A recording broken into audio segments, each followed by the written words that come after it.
능력의 여호와 하나님이라는 제목으로 우리가 말씀을 나누도록 하겠습니다. 며칠 전에 우리 저기 옆 동네에 있는 박 목사님하고 잠깐 포럼을 나눈 적이 있는데, 이 박 목사님이 자기가 읽고 있는 책에 대해서 포럼을 좀 하는 거예요. 책 제목이 뭐냐면 해빙이라는 책인데, 이 해빙이라는 책이 지금 우리나라의 베스트셀러라고 합니다. 근데 이 책 내용이 뭐냐니까, have, 그러니까 우리가 가지고 있다라는 그 have라는 영어 있잖아요. 그 have에다가 ing를 붙여가지고 가지고 있는 것, 이런 뜻이죠. having, 제목이 having인데, 왜 having이냐면 그 having이란 책에 이런 내용이 있다는 거예요. 그 책에 대한 포럼을 얘기해 주는데, 그 having이란 책에 이런 포럼이 있는데, 그게 뭐냐면 가지고 있는 것에 초점을 맞춰라. 가지고 있는 것에 포커스를 맞추라는 거예요. 대부분 사람들은 뭐냐면 없는 거에 대해 자꾸 포커스를 맞춘다는 거예요. 예를 들면 돈. 자꾸 나는 돈이 없다. 내 통장에서 돈이 자꾸 줄어든다. 이렇게 자꾸 없어져 가는 것에 대해서만 자꾸 포커스를 둔다는 거예요.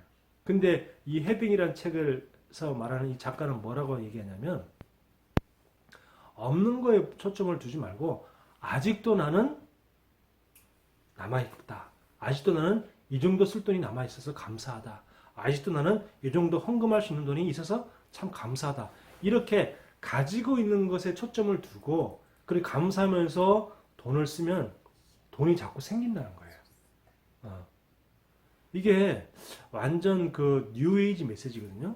뉴에이지 메시지. 완전 귀신 들리는 사람들의 메시지인데, 근데 이런 책이 굉장히 많이 나왔어요, 지금까지. 저도 예전에 시크릿이라는 책을 읽어봤는데, 그 시크릿이라는 책도 굉장히 베스트셀러였어요, 그 시대에. 한 10년 전, 그때 굉장히 베스트셀러였는데, 시크릿이라는 그 책 내용도 이거 비슷해요. 뭐냐면, 내가 뭔 갖고 싶은 것을 갖다가 머릿속으로 자꾸 상상하면 그게 어느 날 현실로 이루어진다는 거예요. 그걸 자꾸 생각하고 상상하라는 겁니다. 그러면 그게 이루어진다. 아니, 그럼 누가 이루어집니까? 누가 갖다 주는 거죠? 그 응답을? 그게 사단이고 귀신이 갖다 주는 거거든요.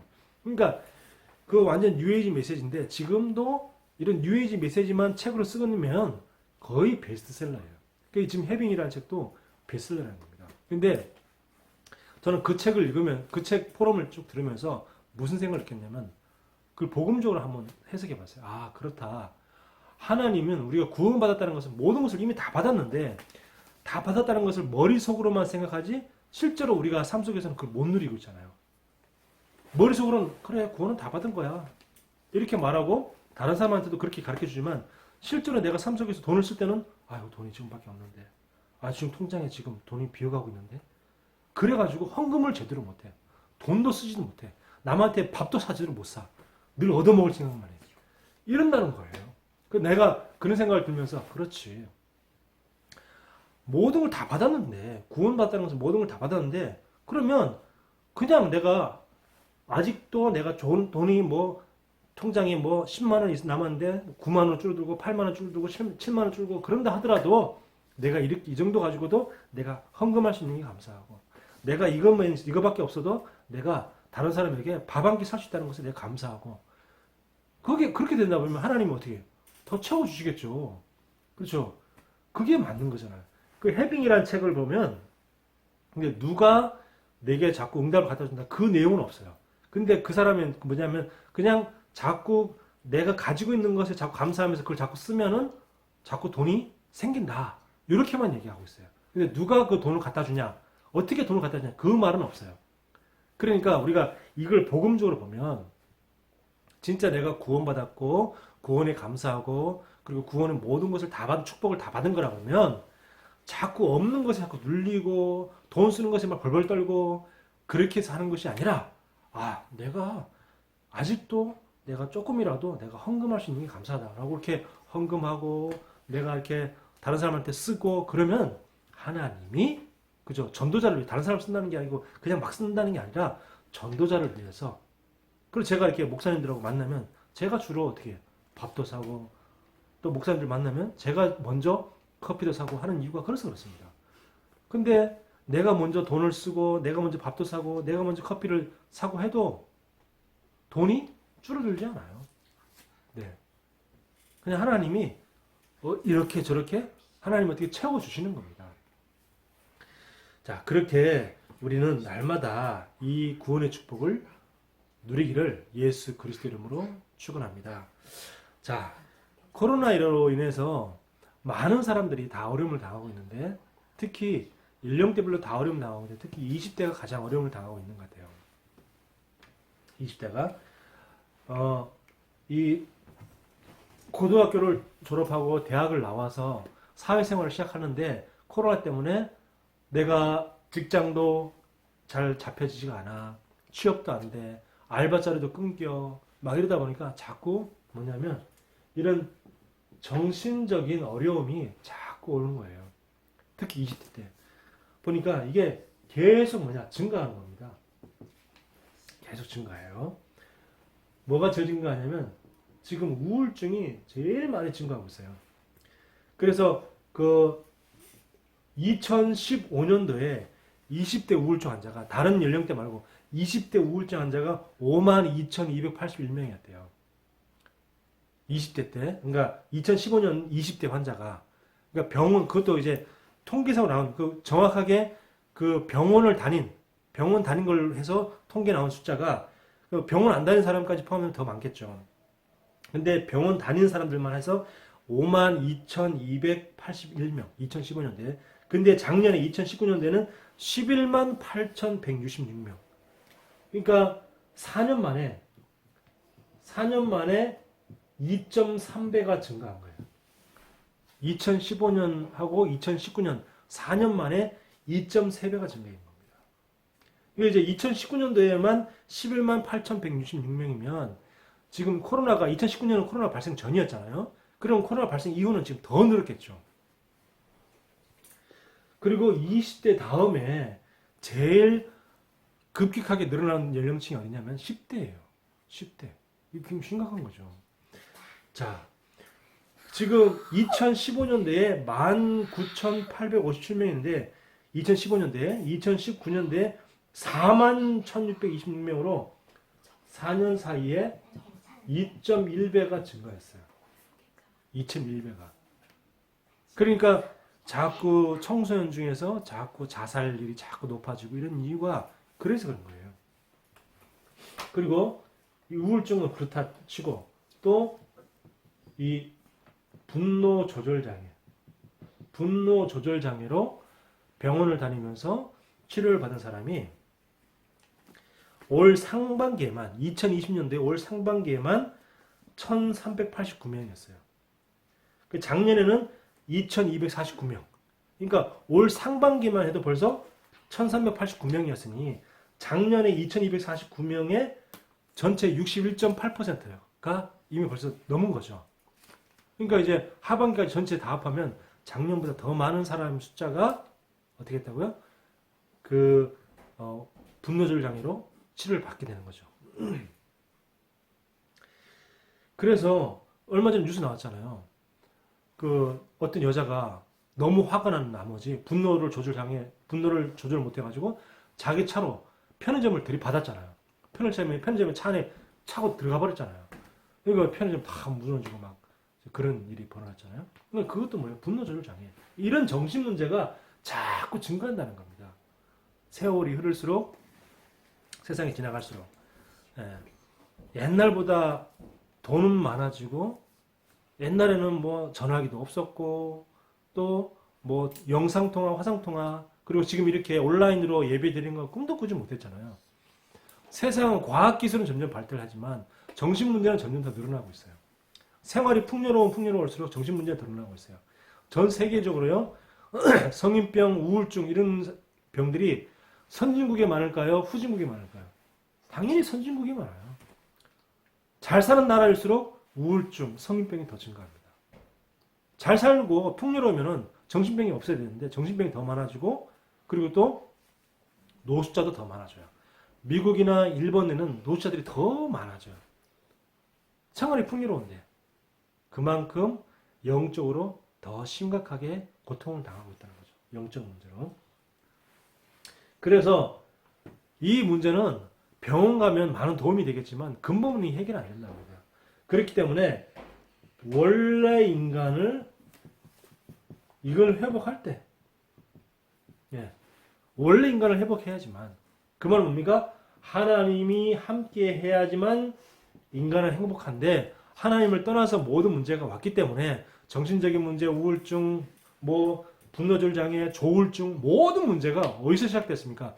창세기 3장에 하나님 떠나서 모든 문제가 시작됐잖아요. 그래서 창세기 3장에 하나님 떠나서 모든 문제가 시작됐기 때문에 근본 문제는 뭐냐? 창세기 3장이다. 그렇다면 하나님과 함께하는 그 축복을 회복할 때, 하나님과 함께하는 그 축복이 회복되어질 때, 그때 모든 것이 회복되는 거예요. 그래서 예배가 중요하죠. 그거 아니면 우리가 예배 드릴 필요가 없잖아요. 우리가 말씀을 통해서 하나님과 함께하는 거니까. 자, 그러면 오늘 능력의 여호와 하나님이라는 제목인데, 그럼 어떻게 아브라함이 이 붙잡은 언약을 붙잡을 수 있겠느냐? 아브라함이 뭘 붙잡았겠냐? 아브라함은 복음 언약을 붙잡았어요. 아브라함은 복음의 언약을 딱 붙잡은 거예요. 창세기 1장 이전에 혼돈, 공허, 흑암 그랬어요. 혼돈하고 공허하고 흑암 가운데 빠진 겁니다. 사람들은 점점 세상에 갈수록 점점 혼돈스러워요. 점점 혼란스러워요. 옛날에는 그런 거 꿈도 못 꿨는데, 그런데 요즘에는 그런 짓을 다 하고 있겠잖아요. 옛날에는 그런 거는 하면 안 돼라고 했던 것들이 요즘에는 당연하다는 듯이 그렇게 해요. 그런 것들이 굉장히 많아졌죠. 혼돈, 모든 가치관들이 옛날의 가치관과 지금의 가치관이 많이 달라졌어요. 혼돈 가운데 있습니다. 그러면서 나름대로 뭔가 이 세상에 살면서 발버둥 쳐봅니다. 열심히 노력하고 해보는데 그게 그럴수록 점점 흑암 가운데 빠져요. 나중에 뭡니까? 공허합니다. 그러니까 어떻게 돼요? 자살하는 거죠. 아니면 흑암에 빠져서 다른 사람을 살인하는 겁니다. 묻지마 살인이죠. 이런 경우도 있고. 자, 이렇게 됩니다. 그래서 하나님은 창세기 1장 3절에 빛이 있으라 그랬어요. 빛을 전파하는 겁니다. 오늘 오후 예배 때 줌으로 인도에 제가 그 인도 그 나라에 제가 말씀을 이제 전하게 되는데, 그 말씀이 뭐냐? 오늘 이 말씀 전할 겁니다. 제가 이 말씀을. 그래서 코로나로 오히려 축복이죠. 코로나 아니었으면 제가 인도로 직접 가서 비행기 타고 가서 인도에서 제가 인도 사람 백성들에게, 인도 국민들에게 복음을 전해야 할 건데, 지금 코로나 때문에 오히려 줌으로 그냥 집안에 방 안에 편안히 앉아가지고 복음 전할 수 있으니까 얼마나 감사합니까? 그러니까 문제는 문제가 아니고 문제는 축복이다. 여러분에게 어떤 고민이 있습니까? 어떤 염려가 있습니까? 염려나 고민이 그 염려와 고민이 아니고 다 축복이고 응답의 발판입니다. 자, 그래서 이 어둠 가운데 있는 사람 뭐냐? 이 언약을 딱 붙잡아야 돼. 빛이 있으라. 혼돈, 공허, 흑암 가운데 있는 사람들은 이 언약을 딱 붙잡아야 돼요. 빛이 있으라. 빛. 그 말은 뭡니까? 하나님이 우리를 빛으로 인도하시고 혼돈, 공허, 흑암 가운데서 우리를 해방시켜 준다. 그 말이죠. 빛 대신 그리스도를 통해서 완전히 해방받는다. 창세기 3장 1절에서 5절 보면 인간이 사단의 유혹을 받아서 하나님을 떠나게 됩니다. 이때에 하나님 주신 언약이 뭐냐면 창세기 3장 15절 여자의 후손. 여자의 후손이 사단의 뱀의 머리를 박살낼 것이다. 이 언약을 주셨잖아요. 그래서 사단에 노예된 사람들은 이 언약을 딱 붙잡아야 돼요. 사단에 노예된 사람들은 여자의 후손 대신 그리스도가 사단의 대가리를 박살냈다. 나는 완전히 해방받았다. 이 언약을 딱 붙잡아야 돼요. 창세기 6장 1절에서 7절 보니까 인간이 하나님을 떠나서 완전히 육신되고 그리고 네피림이 완전히 잡혀버렸습니다. 그래서 모든 생각과 상각들이 판단들이 모두 다 죄 가운데 빠져 있어요. 자, 이때 하나님이 주신 언약이 뭐냐? 창세기 6장 14절 방주의 언약을 주셨습니다. 방주의 언약. 방주라는 것은 뭡니까? 보호하고 방주에 타면 누구나 다 구원받고 그 홍수라는 어마어마한 저주와 재앙 가운데서 해방되는 거죠. 그래서 하나님 우리 인도하신다는 겁니다. 그리고 보호하신다는 거죠. 정확하게는. 그래서 저주와 재앙이 왔다. 그러면 이 언약을 잡아야 돼요. 방주 언약을 딱 잡아야 됩니다. 그리고 뭐죠? 사단에 노예된 사람들은 이 언약을 딱 잡아야 돼요. 뭐요? 권세. 권세를 딱 잡아야 돼요. 예수 그리스도 이름으로 이 대가리가 박살낸 저주받은 영아 예수 그리스도 이름으로 결박받고 떠나갈지어다. 이 언약을 딱 잡고 계속 이 권세를 선포하는 겁니다. 그리스도 이름을 부르는 거예요. 자, 그래서 우리가 이 예배를 통해서 말씀을 딱 잡을 때, 예배를 통해서 말씀을 딱 언약을 잡을 때, 뭐죠? 흑암 권세가 떠나가고 살아나게 되어지고, 예배 놓치고, 말씀 놓치면 인생 실패하는 거예요. 자, 그래서 이 아브라함은요, 이 복음의 언약, 그 전에 주신 언약이죠. 이 복음의 언약을 딱 붙잡고, 그 다음에 뭐였냐? 이 복음이 아브라함에게 각인되기 시작한 겁니다. 뿌리 내리기 시작하고 이게 체질되기 시작한 거예요. 각인 뿌리 체질되는 제일 좋은 방법은 뭐냐? 자꾸 듣는 겁니다. 자꾸 듣고 부르고 말하는 거예요. 자꾸 듣고 부르고 말하는 거. 영어 공부를 잘하는 방법이 있습니다. 그게 뭐냐면 자꾸 듣고 입으로 자꾸 말하는 거예요. 어릴 때 갓난 아기가 어떻게 말을 하기 시작하죠? 엄마 아빠로부터 계속 말을 들은 거예요. 수없이. 누구야? 안녕. 엄마 해봐. 엄마. 아빠? 엄마? 이런 말을 계속 들은 겁니다. 그러니까 갓난 아이가 제일 처음 하는 말이 뭐죠? 엄마 혹은 아빠. 이 말을 제일 먼저 하는 거예요. 왜? 수없이 들었기 때문에.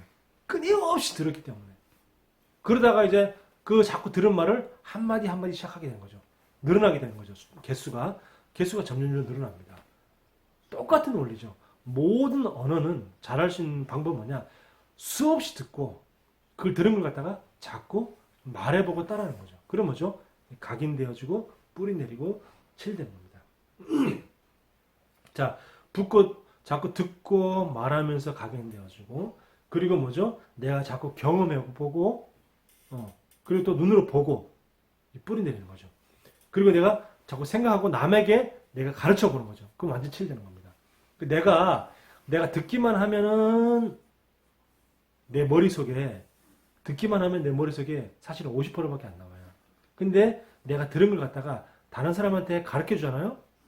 우리가 시험 공부할 때도 혼자서 공부하는 것보다 내가 들은 걸 갖다가 야, 내가 문제 낼게 너 맞춰봐봐 하면서 자꾸 자기 입으로 내뱉어 볼 때 어떻게 돼요? 더 머릿속에 가게 된다니까요.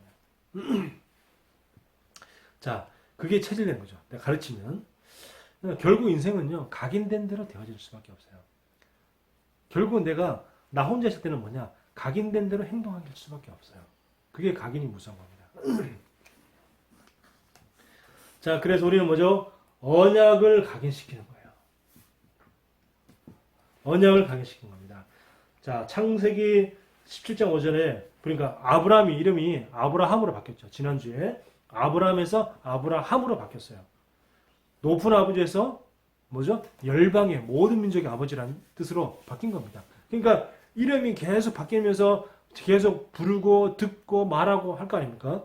계속 아브라함이 사람들한테 아브라함 씨 하나님이 아브라함이가 아브라함아 계속 듣는 거예요. 그 뭐죠? 계속 들을 때마다 너는 민족의 아버지, 모든 민족의 아버지, 열방의 아버지다. 이 말을 계속 들어가는 거죠.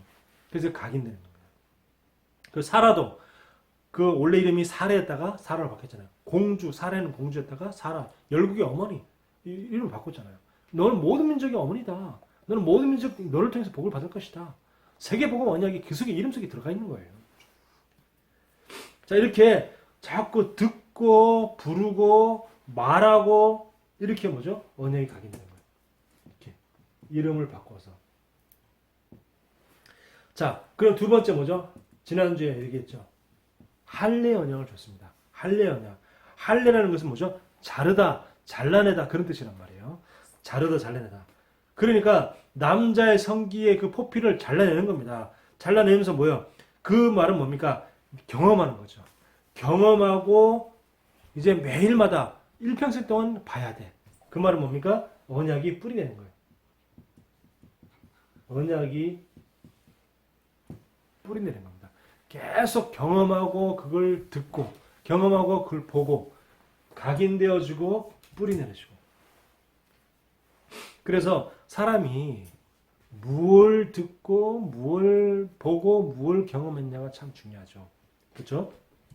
어릴 때부터 뭐 어떤 것을 경험하느냐가 굉장히 중요하죠. 그래서 어릴 때 부모로부터 학대받은 경험이 있는 아이들은 어떻게 돼요?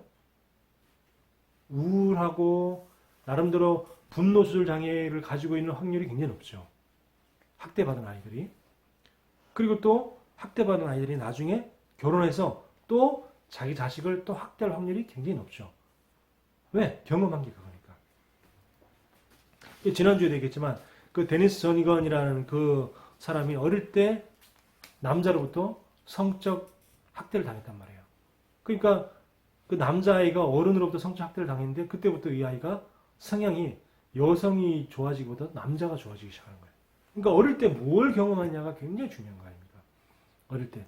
지금도 마찬가지입니다. 우리가 지금부터라도 내가 뭘 경험하고 뭘 보고 뭘 생각하고 이것이 다 각인되어지고 뿌리내려지고 체질돼요. 우리가 예배 매일마다 승리한다. 매주마다 예배 승리한다. 내가 매일마다 한 번이라도 내가 말씀을 늘 본다. 강단 말씀을 늘 확인한다. 그게 얼마나 큰 응답이고 얼마나 각인되어지고 뿌리내려지고 체질되는데 얼마나 다른지 몰라요. 말씀을 내가 주일날 한 번 예배드리고 끝나는 게 아니라 일주일에 한 번 더 말씀을 듣고 주중에 한 번이라도 더 말씀을 듣고 그죠? 들을 때 더 각인되는 거잖아요. 더 듣고 함으로 해서 내가 언약을 더 깊이 각인되어지고 뿌리내려지고 체질되어지고 네, 이렇게 되는 겁니다. 자, 그리고 세 번째 이제 그 미리 태어나지도 않았는데 임신 태어나는 것도커녕 임신도 되어지지 않았는데 미리 이름을 얘기했어요. 네가 앞으로 태어날 자식의 이름은 이삭이라 할 것이다. 그렇게 얘기했잖아요. 창세기 17장 19절에 자 그렇게 얘기했습니다. 아직 임신도 되어지지 않았는데 미리 이름을 얘기했어요. 뭡니까? 언약을 체질시키는 겁니다. 왜 그렇습니까? 앞으로 임신도 되어지지 않았지만 이 이름을 미리 줘가지고 계속 그 후대를 놓고 생각하고 기도하라고. 계속 생각하고 기도하면 뭐죠? 그게 체질되는 겁니다. 언약의 체질. 그래서 미리 후대를 놓고 기도의 단을 쌓으라는 거죠.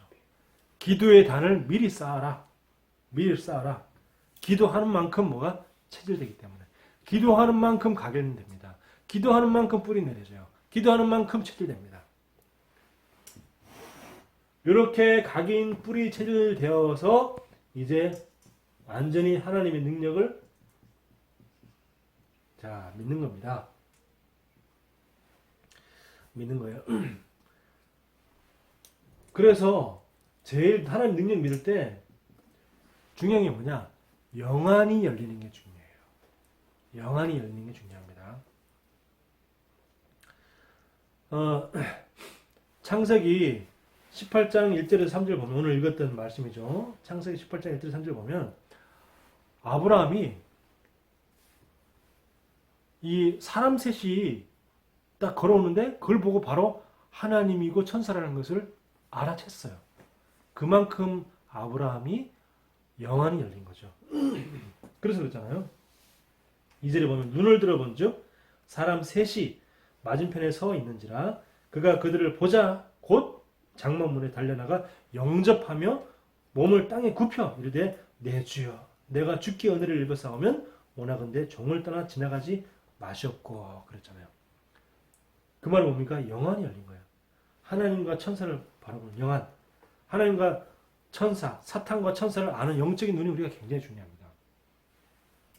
그래서 영적인 눈이 열릴 때 사단을 알고 사단이 분명히 존재하는구나. 그리고 우리가 기도할 때마다 천사가 동원되어지고 흑암이 꺾이는구나. 이제 이 영안이 딱 열리는 거죠. 자, 이 영안이 열리면서 또 두 번째 중요한 것은 뭐냐? 나도 모르게 살다 보면 자꾸 의심이 생기거든요. 그 의심이 생기는 걸 참 주의해야 돼요. 의심. 그 의심도 믿음입니다. 무슨 믿음이죠? 의심은 안 믿는 믿음이에요. 의심하는 믿음이에요. 그래서 믿음대로 되어지는데 의심하면 어떻게 돼요? 의심하는 믿음대로 되어지는 거예요. 의심하는 믿음이 된다는 거죠. 안 되는 응답이 자꾸 오는 겁니다. 자꾸 의심하게 되는 것이 되풀이 되는 거죠. 안 믿는 것들이 되풀이 되는 거죠. 그러니까 응답이 안 오는 응답이 계속 오는 거예요. 안 오는 응답이.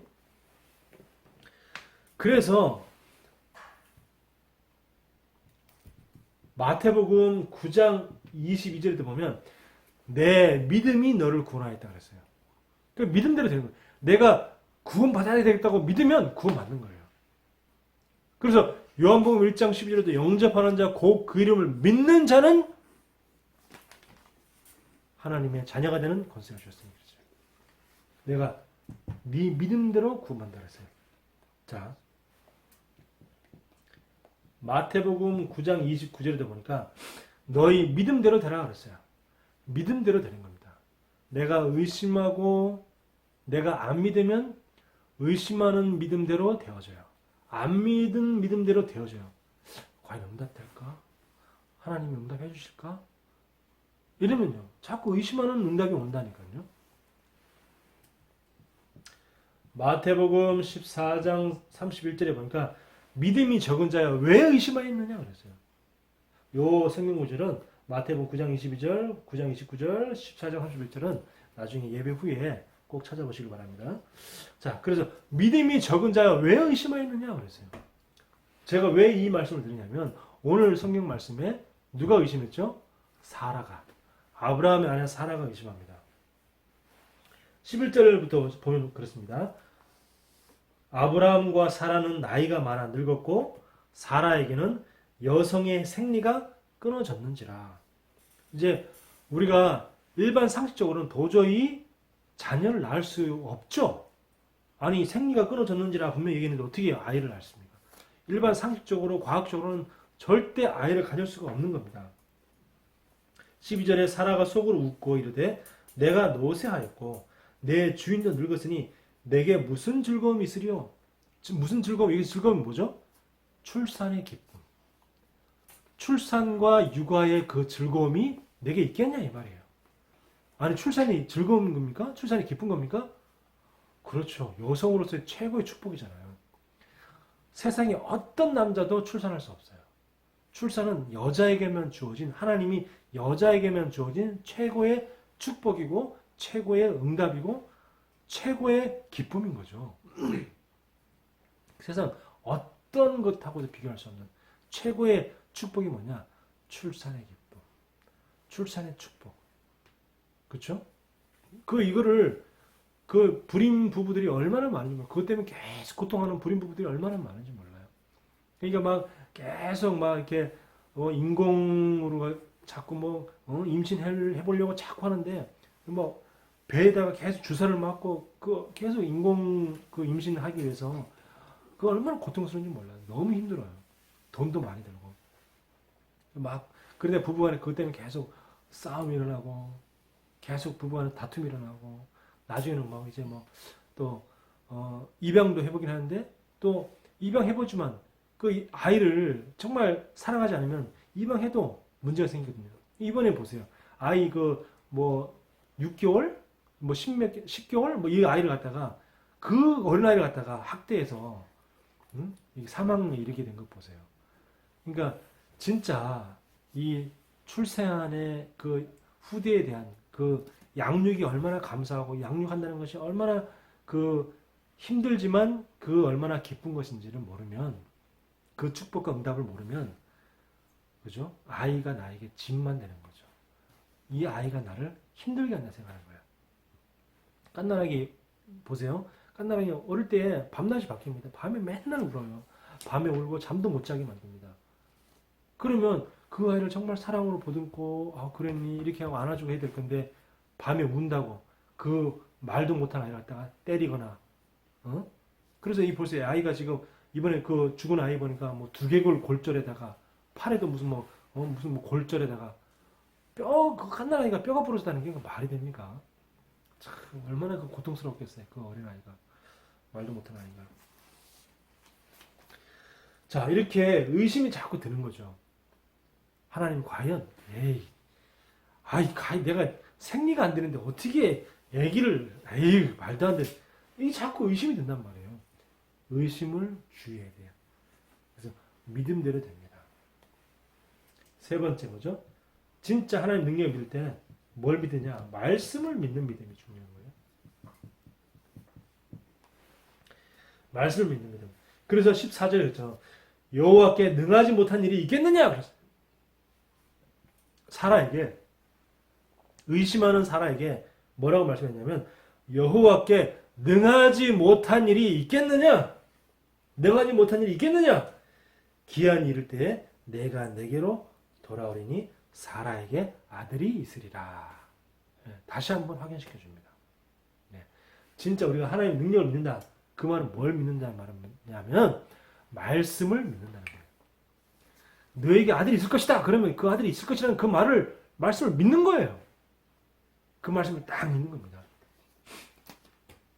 우리가 주일날 예배 때 주신 말씀을 딱 믿는 거예요.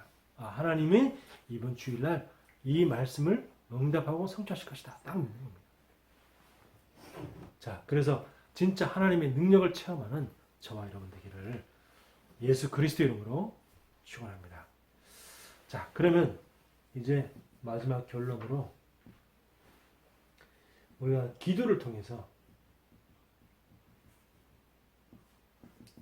믿음을 회복하는 겁니다. 그럼 왜 자꾸 우리가 의심이 들까요? 의심이 왜 자꾸 들까요? 왜냐하면 내게 확신이 없어. 내가 확신이 없으니까 자꾸 의심이 들 수밖에 없는 거죠. 진짜 응답될까? 하나님 진짜 할 수 있을까? 내가 지금 이러이러한 걱정거리가 있어. 이러이러한 내가 염려거리가 있어. 근데 이런 염려, 고민을 갖다가 내가 기도하기보다도 자꾸 그냥 고민, 염려만 자꾸 머릿속으로 하고 있는 거예요. 기도는 안 되어지면서 자꾸 고민, 염려만 자꾸 머릿속으로만 생각만 자꾸 하는 겁니다. 그러니까 확신이 안 생기는 거죠. 기도하면요, 확신이 생깁니다. 기도하면요, 내 마음에 믿음이 막 생겨져요. 기도하면요, 마음의 불안이 떠나가요. 흑암이 떠나간다니까요. 기도하면요, 내 마음의 염려가 떠나가요. 무너져요. 자, 왜 의심이 자꾸 생기냐면 내게 이게 응답받았던 경험이 없어. 응답받았다는 경험이 없으니까 자꾸 의심이 생기는 거죠. 그리고 뭐죠? 자꾸 불안하니까. 불안하니까 기도하기보다도 자꾸 생각을 많이 하는 거예요. 생각을 많이 하면요, 머리 아파집니다. 생각을 많이 하면요, 머리가 복잡해져요. 생각을 많이 하면요, 머리가 복잡해지고 머리가 아파지니까요, 내가 힘들어져요. 다운되어지고요. 자꾸 다운되어지고 자꾸 어떻게 돼요? 모든 의욕이 자꾸 사라지죠. 입맛도 사라지고 밖에 나가서 운동하고 싶은데 그것도 사라지고 의욕이 자꾸 사라져요. 우리가 기도를 통해 믿음이 회복되기를 바랍니다. 때로는요, 근데 진짜 의심이 필요할 때가 있어요. 또 반대로. 언제 의심이 필요하냐? 사람 말 들을 때. 사람 말을 들을 때는요, 자꾸 의심해 봐야 돼요. 저 말이 진짜일까? 자꾸 사람들이요, 남의 말을 자꾸 하거든요. 나한테. 누가 어땠더라. 누가 어땠더라 하면 사람 말을 자꾸 할 때가 있습니다. 사람 말 해줄 때는요, 그 말을 곧이곧대로 믿기보다도 그냥 그럴 수도 있지. 네. 그럴 수도 있지 하고 50%만 믿어야 돼요. 사람 말을 들을 때는 50%만 믿고 50%는 내가 직접 확인해 보지 않고는 내가 믿지 않겠다 이렇게 생각해야 돼요. 그래야지 실수하지 않게 됩니다. 내가 사람 말만 듣고 그걸 100% 믿어버리면요, 그걸 내가 딴 사람 전달하면 꼭 실수하게 돼요. 그래서 내가 하나님에 대해서는 의심하지 말아야 되지만, 하나님에 대해서는 의심하지 말아야 되지만 사람에 대해서는 의심해야 돼요. 사람에 대해서. 왜냐? 또 세상 볼 때, 세상 예를 들어서 뭐 세상 뭐 뉴스 이런 거 들을 때 의심하고 들어야 돼요. 의심하고 들어야 돼요. 왜냐하면 자기 나름대로의 어떤 편향된 사고방식을 가지고 얘기하거든요. 100% 누가 어떻다 이렇게 얘기할 때 정확하게 객관적으로 얘기하지 않고 꼭 자기에게 자기중심적으로 얘기를 전하잖아요. 그러니까 들을 때 항상 누가 막 자기한테 막 억울한 걸 막 얘기를 해. 내가 있잖아. 나는 이렇게 얘기했는데 뭐 누가 나한테 막 이렇게 얘기해서 나는 그렇게 얘기한 게 아닌데 이렇게 얘기했는데 너무 속상해서 막 그런 얘기를 나한테 막 얘기를 해줘. 그러면 뭐 제가 무슨 말을 했는데 상대방이 그걸 오해해서 들어가지고 말해가지고 실수 이렇게 마음이 좀 상했나 보다 이렇게 대충만 알아들어야 돼요. 그럴 때 100% 믿었고 그랬니? 그 사람 진짜 나쁜 놈이다. 막 이렇게 편들잖아요. 그러면 나한테 막 얘기한 그 사람은 기분이 좋을지 몰라도 꼭 실수하게 돼요. 나중에 말이라는 것은 결국은 돌고 돌고 돌아서 언제 어떻게 그 사람에게 또 들어갈지 모르는 제3자에게. 제가 어떤 보니까 기사를 보니까 이런 게 있어요. 신우이 때문에 계속 고통받는 그런 올케가 있는 거예요. 그러니까 이제 남편과 이제 새로 결혼했는데 신우이가 계속 이 자기 남동생인데 신우이가 자기 남동생을 너무 사랑하는 거예요. 어릴 때 너무 친했어. 너무 친해가지고 아니 결혼하고 한 집에 어떻게 살게 되는데 이제 신우이가 다른 남자랑 결혼했다가 이혼했어. 이혼하다 보니까 이제 이 시훈이랑 같이 살게 됐어. 한 집에. 근데 어느 날 보니까 자기 시누이가 자기 남편을 씻겨주고 있는 거예요. 샤워를 해주고 있는 거예요. 씻겨주고 있더라니까. 말이 안 되는 거죠. 아니, 떡하니 부인이 있는데도 불구하고, 그러면서, 시누이가 씻겨주고, 그리고 시누이가 자기 남편 속옷을 우리 누구누구는 네가 사준 이런 속옷 안 좋아해. 이런 색깔 안 좋아해. 나이가 잘 알아 하면서 자기 남동생 속옷을 자기가 챙겨주는 거예요. 너무 이상한 거죠. 그러니까 나중에는 이게 너무 이상하다 보니까 이 부인이 우울증이 오고 자살 충동에 시달리고 막 그런 거예요. 막 정신이 막 이상해진 거예요. 자, 그러다가 이제 병원에 연락이 왔는데 그 부모가 와서 병원에 보니까 자기 아들하고 그 며느리가 둘 다 병원에 죽었다고 연락 온 거예요. 그래서 가보니까 아들은 어떻게 깨어났어. 근데 이제 부인은 죽은 거예요. 며느리는 죽은 거예요. 시어머니 때문에 너무 그래서. 그래서 사람들은 다 이렇게 생각했어요. 이 며느리가 시누이 때문에 너무 고통받다가 이걸 갖다 이제 남편한테 얘기를 하니까 남편은 너무 힘들어서 둘이 그럼 차라리 둘 다 죽고 말자 해서 동반 자살을 시도했는데 부인만 죽고 남편은 살았다. 다 이렇게 얘기했어요. 이렇게 기사가 다 된 거예요.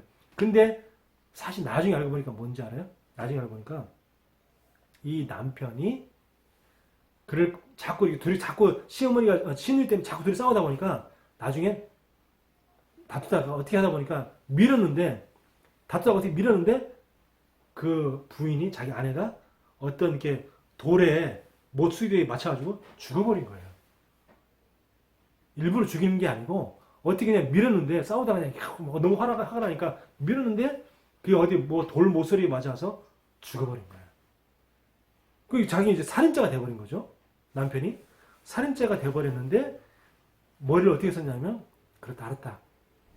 그러면 자기 부인을 갖다가 목을 매달아가지고 나무에다 이게 부인을 갖다가 매달은 거예요. 그러니까 자살한 것처럼 목 매달아서 여자는 자살한 것처럼 하고 자기도 수면제 다락을 목용해가지고 같이 동반 자살한 것처럼 그 꾸민 겁니다. 이거 꾸몄는데 이제 죽지 않을 만큼은 먹은 거죠 수면제를. 그래서 남편은 이제 위세척하고 막 이렇게 해가지고 살아나게 되고 깨어나게 되고 여자는 어차피 이미 죽어버린 거야. 그렇게 돼가지고 이제 자기가 부인을 살해한 것을 갖다가 이제 무마시키려고 했던 거예요. 나중에 그렇게 이제 얘기가 드러난 겁니다.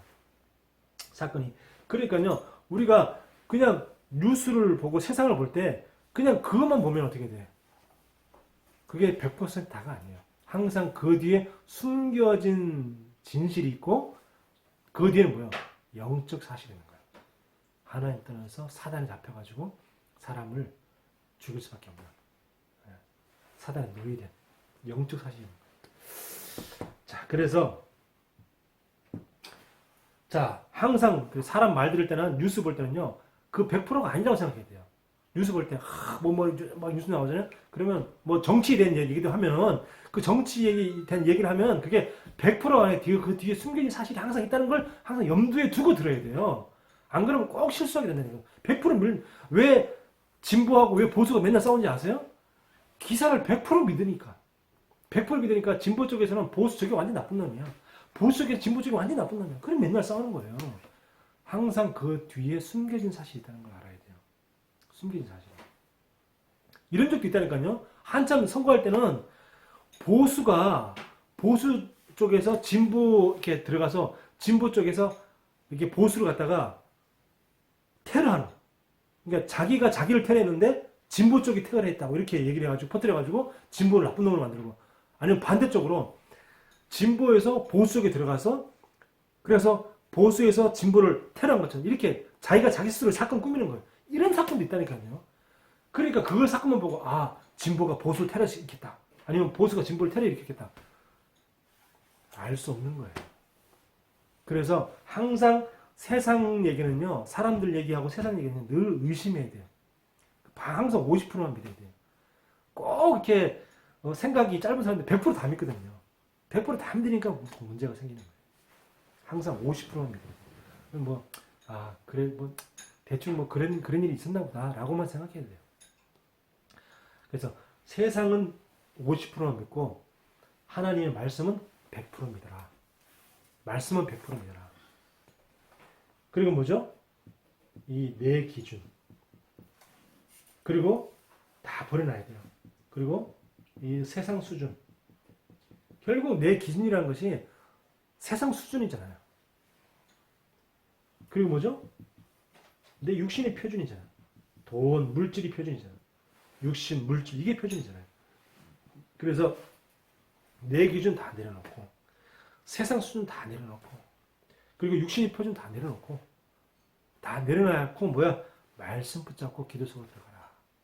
내려놓고 요거는 내려놓고 말씀을 붙잡고 말씀 붙잡고 기도 속으로 들어가라. 오늘 주신 이 말씀 진짜 능력의 여호와 하나님 이 언약의 말씀 붙잡고 내 생각 내려놓고 내 모든 염려 내려놓고 내 고민 다 내려놓고 말씀만 오로지 붙잡고 기도 속으로 들어갈 수 있는 그런 저와 여러분 되어지기를 예수 그리스도 이름으로 축원합니다. 기도합니다. 하나님 은혜를 감사합니다. 하나님 내 염려, 내 고민 하나님이 모르는 것 같지만 하나님은 다 알고 계십니다. 내가 뭘 고민하고 있고 내가 무슨 문제가 있는지 하나님은 다 알고 계십니다. 하나님께 맡길 수 있는 저희들 되게 하여 주옵소서. 하나님께 맡기고 나는 말씀 붙잡고 기도 속에 들어갈 수 있는 하나님의 자녀 되게 하여 주옵소서. 그래서 내가 고민하고 염려해서 문제 해결되는 것이 아니고 나는 하나님의 말씀 붙잡고 기도했는데 하나님이 내 문제를 해결하시는 이 응답 속에 들어가서 이 응답을 체험하게 하여 주옵소서. 살아계신 예수 그리스도 이름으로 기도하옵나이다. 아멘.